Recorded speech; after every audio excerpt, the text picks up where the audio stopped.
سب سے اولا وہ آلہ ہمارا نبی، سب سے اولا وہ آلہ ہمارا نبی، سب سے والا وہ آلہ ہمارا نبی۔ مشرق و مغرب میں تیرے دور کا آغاز ہے۔ جناب صدر، معزز مہمانان خصوصی، قابل احترام معزز اساتذہ، عزیز طلبہ، السلام علیکم ورحمۃ اللہ وبرکاتہ۔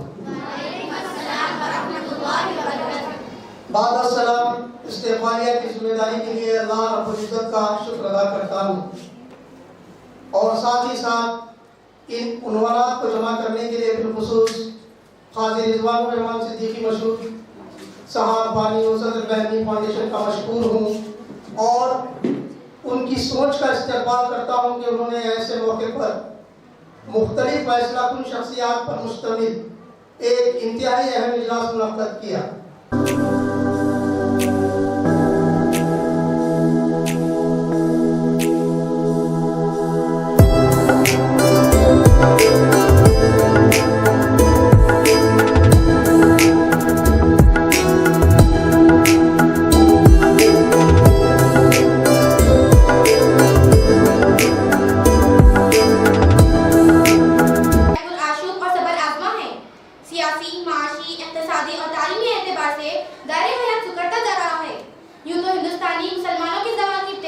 اسی وقت شروع ہوئی تھی جب انگریزوں کی ناپاک قدم اس زمین پاک پر پڑے تھے، اس لیے کہ ہمارے قوم کے بعد خوشحال اور مفاد پرست لوگ فرنگیوں کے رنگین مزاج کے زیر اثر عیش و عشرت کے بھنور میں پھنستے گئے، اور غریب متوسط طبقے کے مسلمان انگریزوں کے ظلم و جبر تلے دبتے چلے گئے۔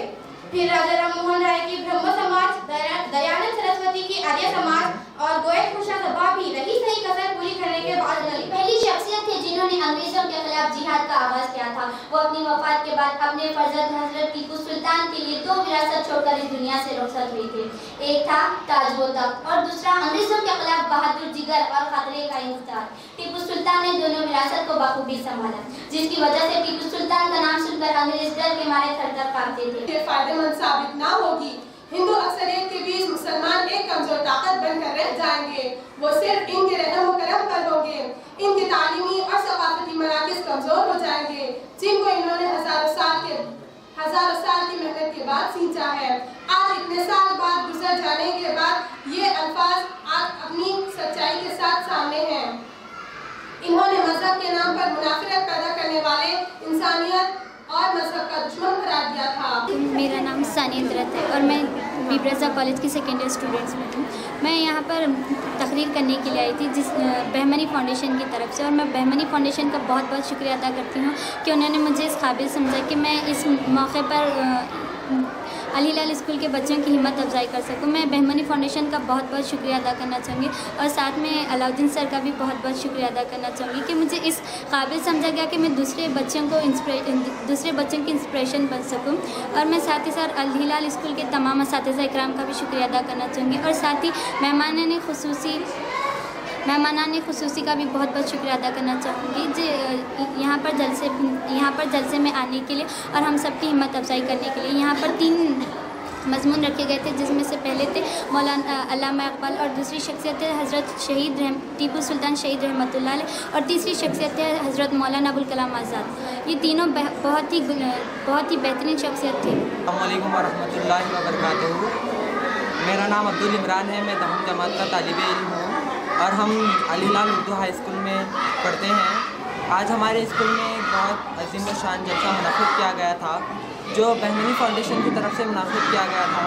اس میں بہترین انداز میں ہمارے اسکول کے طلباء و طالبات نے تقریریں پیش کی، جس میں ان تقریروں کا عنوان ٹیپو سلطان شہید رحمۃ اللہ علیہ، مولانا ابوالکلام آزاد رحمۃ اللہ علیہ اور علامہ اقبال جیسی عظیم شخصیتوں کے اوپر آج ہمارے اسکول میں بہترین تقریریں کی گئی جس میں ہم لوگوں کو بہت ساری معلومات حاصل ہوئی اور ہمارے جو گیسٹ آئے تھے بہمنی فاؤنڈیشن کی طرف سے انہوں نے بھی ہماری بہترین انداز میں رہنمائی کی اور ہمیں بہت کچھ چیزیں آج سیکھنے ملی.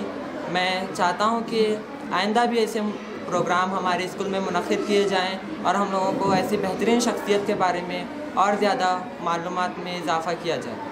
السلام علیکم. میرا نام حذیفہ سمرین ہے. میں جماعت ہشتم کی طالب علم ہوں. میرے اسکول کا نام الہلال اردو ہائی اسکول ہے. آج ہمارے اسکول میں ایک پروگرام منعقد ہوا تھا جس میں مولانا ابوالکلام آزاد, علامہ اقبال اور ٹیپو سلطان شہید رحمۃ اللہ علیہ کے بارے میں تقریریں کی گئی, جس میں ہمارے سینئرز نے قابل احترام تقریریں کی ہیں اور ہمارے یہاں بہت قرات کیے گئے, ہم کی نعت کی جس کی تعریف قابل تعریف ہے. ہمارے یہاں سروں نے بھی ہمیں بہت اچھے طریقے سے سمجھایا کہ اردو کس طرح رہنی چاہیے, کہ انگلش سے مطلب نہیں ہوتا, انگلش کرنا یہ نہیں ہے کہ آگے نہیں بڑھ سکتے, اردو بھی ہے جسے کچھ کر سکتے ہیں. انگلش کرنا یہ نہیں کہ ہم باہر جا کے کر سکتے ہیں, اردو بھی ایک ایسی چیز ہے جسے ہم کر سکتے ہیں, بہت کچھ کر سکتے ہیں. علامہ اقبال کو لیجئے, وہ تھے ایک ڈاکٹر لیکن ان کی شاعری سے کیا کچھ نہیں ہوا, وہ ایک اردو شاعر تھے. اس کا مطلب یہ نہیں کہ انگلش کرنے سے بہت کچھ ہوگا, اردو سے بھی ہم بہت کچھ کر سکتے ہیں. باہر جانا اس کے لیے یہ امپورٹنٹ نہیں ہے کہ ہم انگلش ہی پڑھ کر باہر جا سکتے ہیں, اردو بھی بہت کام کی ہوتی ہے. اگر میں اردو پڑھی ہوں تو اس کا مطلب یہ نہیں کہ میں انگلش بھی نہیں سیکھ سکتی. مجھے اردو بھی آئی ہے تو میں انگلش بھی سیکھ سکتی ہوں, چاہے تو میں کنڑا بھی سیکھ سکتی ہوں. میں چاہے تو مجھے انگلش پہ عبور حاصل ہو سکتا ہے, مجھے کنڑا پہ عبور حاصل ہو سکتا ہے, مجھے فارسی پہ عبور حاصل ہو سکتا ہے, مجھے عربی پہ عبور حاصل ہو سکتا ہے, لیکن زبان سے کوئی فرق نہیں پڑتا کہ ہم کیا بننا چاہتے ہیں.